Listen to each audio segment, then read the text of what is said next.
Nella sede bellunese della Camera di Commercio di Treviso Belluno, il secondo appuntamento di Sidex, un percorso gratuito in 7 tappe, una per ogni provincia veneta, all'interno del progetto Approccio all'Export di Regione Veneto e enti camerali territoriali.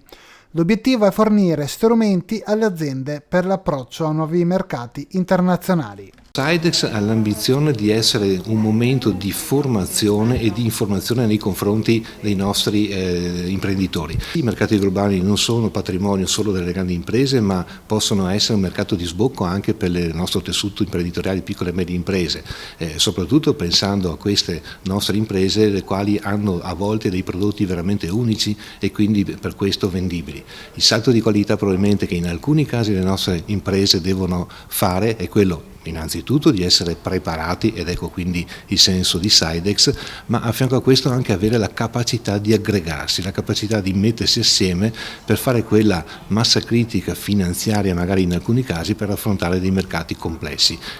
Bisogna conoscere, focalizzare bene quelle che sono le caratteristiche socioculturali, economiche del paese obiettivo, in modo da riuscire a centrare gli obiettivi di sviluppo in quel determinato mercato. È un fattore strategicamente importante. Noi lo chiamiamo come un'azione di intelligence, perché prima di affrontare un mercato bisogna riuscire a capirne, la configurazione. Sicuramente c'è bisogno di competenze linguistiche, nel senso di conoscere la lingua, ma conoscere la cultura, perché poi c'è la conoscenza della lingua che permette di dialogare, di parlare la stessa lingua, ma non basta la conoscenza della lingua per comprendersi, occorre un discorso di linguaggio linguistico che raccoglie aspetti storico-culturali di approccio agli affari, che è diverso anche in ambito comunitario. E al di fuori dell'area comunitaria queste differenze sono ancora più accentuate.